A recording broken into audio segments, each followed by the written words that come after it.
Welcome back to our homestead. We are a family of 10 living in northern Alberta on a homestead we have been building ourselves for the past 11 years. Recently, we started eating the carnivore diet for health reasons, but also because it's a diet we can more easily produce in our harsh climate. Together, as a family, we are working to continue clearing our land and developing it so we can raise animals for meat, milk, and eggs. It's a hard journey, but it's a good journey, and we appreciate you joining us. We hope you enjoy the video. Today I have a video for you sharing a carnivore grocery trip and how we take all of those carnivore foods and make them into meals for the week for our family of 10. I'm also sharing how I feed my babies an animal-based first food diet. So I hope that you enjoy the video. Okay, so this is what our grocery trip looks like for 8 kids, 8 children, and 2 adults. So for all 10 of us. Although we did have one of these left over from last week, and currently that's in the oven. That's our supper tonight. And we also have another gallon of milk and some eggs in the fridge from last week. Also, our chickens are producing pretty well. So all that is still in the fridge, but other than that, this is about what it takes to get us through a week to feed 10 people on the carnivore diet. So I'll just start over here, milk, and this is pretty much our dairy section over here. So 7 gallons of milk, which is a huge reason why we want to do a dairy cow. Also, just because I think raw dairy is really good for you. And anytime we've tried raw dairy, we felt better on it. But for today, we're just buying our milk from Costco. And then we try to get this New Zealand grass-fed butter, and it tastes a lot better. It looks really beautiful. I think it's just more nutrient dense. So whenever they have that in, we get that. So we have 6 pounds of that, 2 dozen eggs here, because again, we have some eggs in the fridge from last week. Plus our chickens are producing. We're trying this cheese this week to go on our ground beef, a feta cheese. We'll see how we feel on that.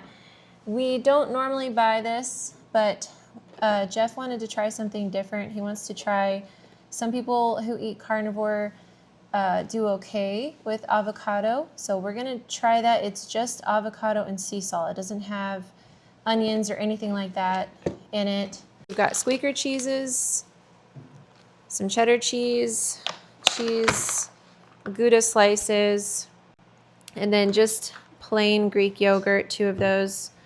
These sausages are new. We wanted to find something that could be more of a convenience food. We're still not sure about these, but they're just these Bavarian sausages. We're gonna try these because we would like something that's a little bit more convenient. And then coffee that's not carnivore. Okay, so for our meat, we have ribs. That's usually an entire meal for us. We have frozen hamburger, 2 log things of ground beef, 1 big pork belly. This is really convenient because we just this is what we have for breakfast instead of bacon. And I'll show you how we cook that up. And then something new this week, instead of chicken thighs, we try to get chicken thighs because they're nice and fatty, but we're just gonna do drumsticks. And again, we'll share that meal as well. So basically all of this, we're gonna show you this week how we incorporate it, how we make our carnivore meals to feed our family of 10. So we hope you enjoyed the video. Okay, so for this first meal, that's the ground beef that I mentioned that we had cooking in the oven while we were doing our shopping.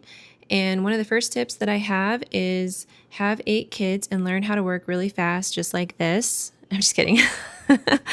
um, but really, it's really nice to get our food in the oven before we go do our grocery shopping, because otherwise it is pretty hectic whenever we come home. So we typically plan to have one of those logs of ground beef left over from the previous week so that we can put that into the oven, or have frozen burgers in the freezer, because those don't take very long to cook if you just spread them out onto a cookie sheet, for example.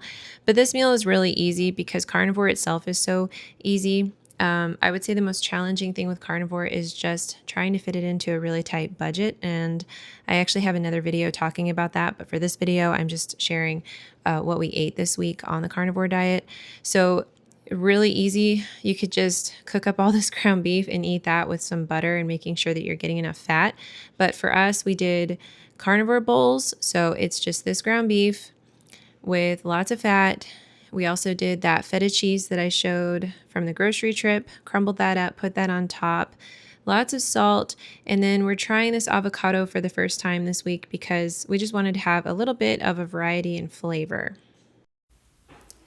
When I used to start my babies out on first foods, I would take so much time to make special vegetable and fruit purees, but when I discovered starting my babies out on animal-based products about 11 years ago, it was because my fourth baby was born with some gut issues, and we started him out with things like bone broth, egg yolks, beef, and eventually cheese and yogurt and things like that. So for this meal, I am just giving my little girl some of the mashed up ground beef, some of the crumbled feta cheese, and I'm letting her try some of this avocado for the first time. I also give my babies some sea salt or Himalayan pink salt, and then a lot of butter and tallow.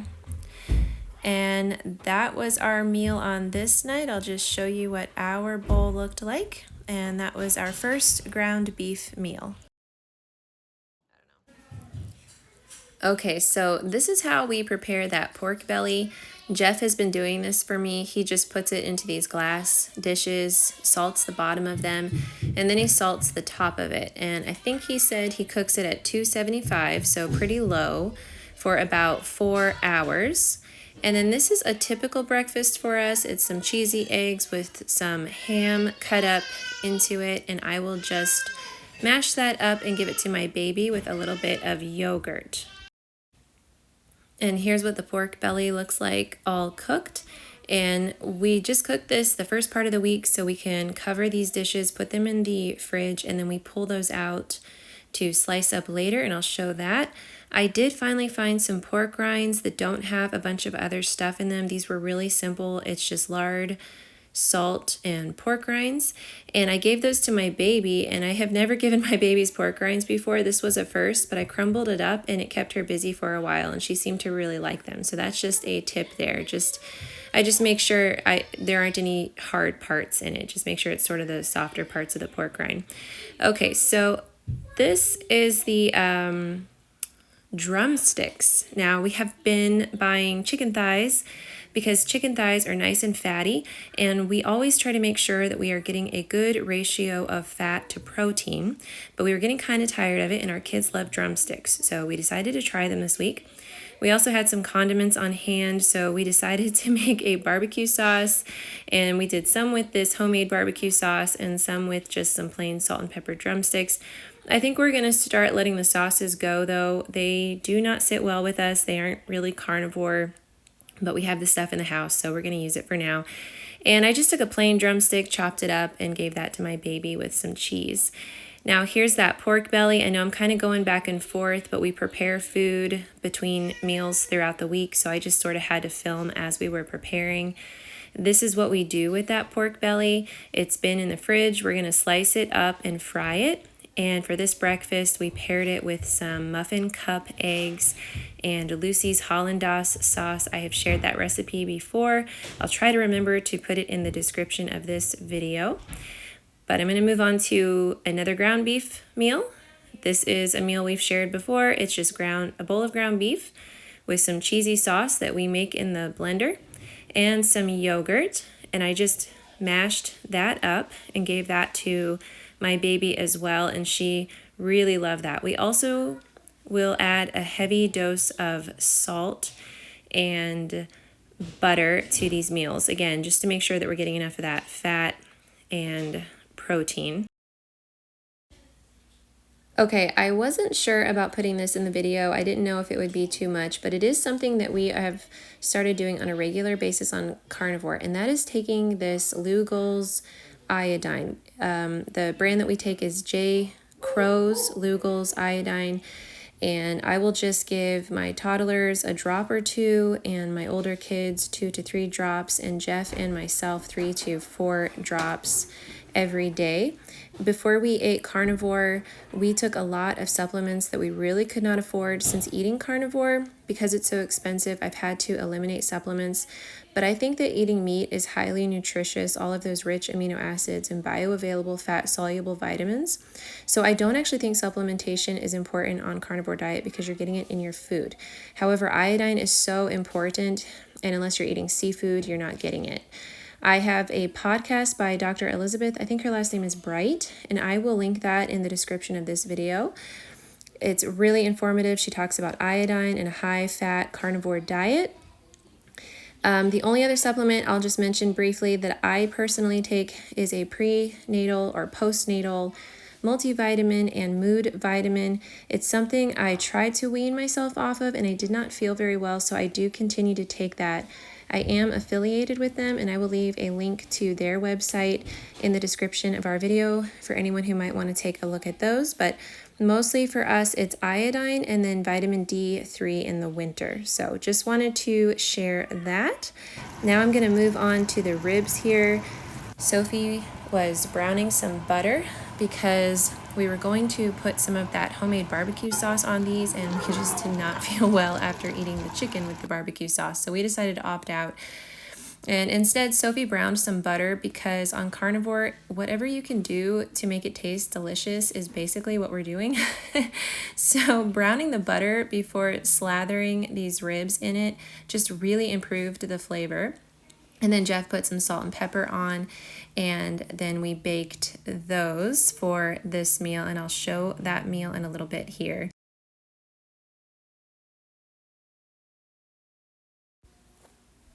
Okay, so this next part is not carnivore, but we have strawberries coming in the greenhouse and in the gardens as well. And it's taken me about 7 years to get to this place, and I love strawberries. I also still love to garden, so I'm probably always going to grow strawberries and flowers and watermelon and things like that. Basically just whatever I can get to grow, and we'll just eat those things seasonally. So my little boys are really enjoying going out to the greenhouse and seeing if we have strawberries, and they will just pick the ones that are ripe. And then we've been adding that to the blender with some milk, and usually we do honey, but on this day we put in some organic sugar because I didn't have any honey, and some ice cubes, and blending that, and it's just such a treat to have on a really hot summer day. So that's kind of been a midday summer tradition, and I went ahead and just left it in this video even though technically it's not carnivore. All right, and back to those ribs. This was our supper. Ribs with a heavy dose of butter. We added some of the pork rinds to them and some boiled eggs. And then I still make kombucha, so we had that to drink. And then I just took some of the plain ribs and chopped those up along with some pork rinds and cheese. And I think we put a little yogurt on her plate and butter for my baby. And that was our meal on this night. Okay, and here is another breakfast with that pork belly. My son made some fluffy omelets with the pork belly and a lot of cheese, and I think we put yogurt on it as well. And then on this night, we had a variety meat plate night. We had those sausages, the cheeseburgers, and then the leftover drumsticks, and we just filled our plates. And on this night, we actually went outside to have a picnic with all of those leftover meats.